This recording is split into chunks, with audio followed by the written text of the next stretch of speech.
Assalamualaikum warahmatullahi wabarakatuh. Waalaikumsalam warahmatullahi wabarakatuh. Sebelumnya izinkan kami memperkenalkan diri terlebih dahulu.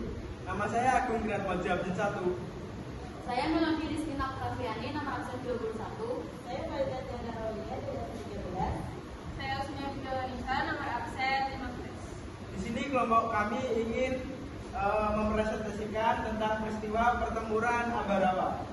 Yang pertama akan dijelaskan oleh Usmia. Ya, ini adalah penyebab pertempuran Ambarawa. Pertempuran Ambarawa awalnya terjadi karena kedatangan Sekutu kembali ke Indonesia pada tanggal 20 Oktober 1945. Pada saat itu, Sekutu datang untuk mengurus tawanan perang. Namun, diam-diam, Sekutu mempersenjatai tawanan perang dan akhirnya memicu kemarahan Indonesia. Lalu, setelah itu terjadi pertempuran. Setelah pertempuran itu, diadakan perjanjian gencatan senjata. Namun, gencatan senjata itu gagal karena pada saat itu Sekutu memanfaatkan waktu untuk menambah pasukan, menambah persenjataan, dan akhirnya membuat Indonesia menjadi murka, dan akhirnya terjadi perang yang berkelanjutan yang dipimpin oleh Kolonel Sudirman menggunakan strategi perangnya yaitu Supit Urang. Perang ini kemudian dimenangkan oleh Indonesia pada tanggal 15 Desember 1945 yang diperingati dengan Hari Juang Kartini. Kemudian di sini saya ingin menjelaskan tentang tokoh yang berperan di pertempuran Ambarawa. Yang pertama itu ada Kolonel Sudirman. Kolonel Sudirman adalah Panglima Besar TKR. Kemudian yang kedua yaitu ada Letkol Isdiman. Letkol Isdiman yaitu berperan sebagai perwira TKR yang memimpin. Letkol Isdiman berperan sebagai perwira TKR yang menjadi komandan di resimen TKR. Kemudian yang ketiga yaitu ada Letkol Gatot Subroto. Letkol Gatot Subroto memiliki peran sebagai penyedia persenjataan dari Jepang.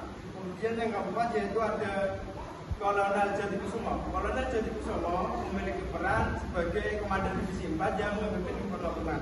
Kemudian yang kelima ada Kapten Surono Roksodimejo. Kapten Surono Roksodimejo memiliki peran sebagai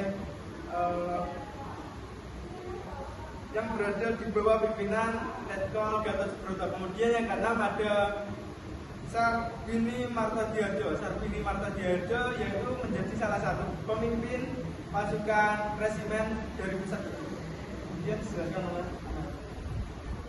Lalu, untuk meredakan konflik yang memanas, Presiden Soekarno dan perwakilan Sekutu Brigadir Jenderal melakukan perundingan pada 2 November 1945 yang berisikan yang pertama, pihak Sekutu akan tetap menempatkan pasukannya di Magelang guna melindungi dan mengevakuasi pasukan yang ditawan oleh pasukan Jepang atau RAPI dan Palang Merah atau Red Cross. Yang kedua, Jalan Raya Ambarawa dan Magelang terbuka sebagai jalur lalu lintas negara Indonesia dan Sekutu. Dan yang ketiga, Sekutu tidak akan mengakui aktivitas yang dilakukan oleh Indonesia dan pihak-pihak yang ada di bawahnya.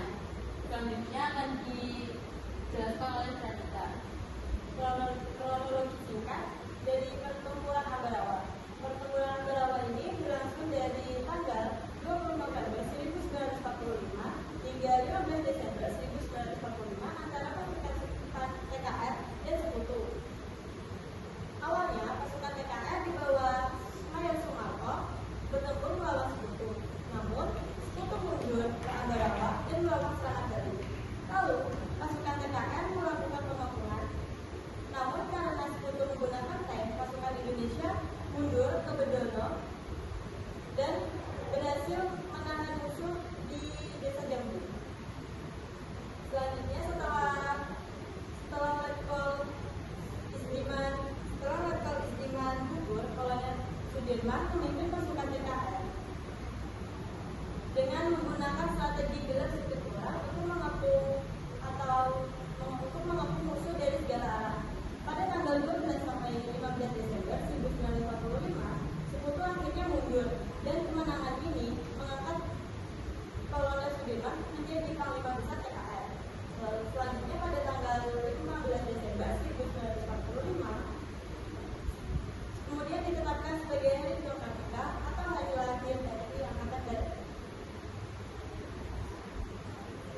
Sekian presentasi dari kelompok kami. Apabila ada info yang kurang akurat, kami mohon maaf. Sekian, wassalamualaikum warahmatullahi wabarakatuh.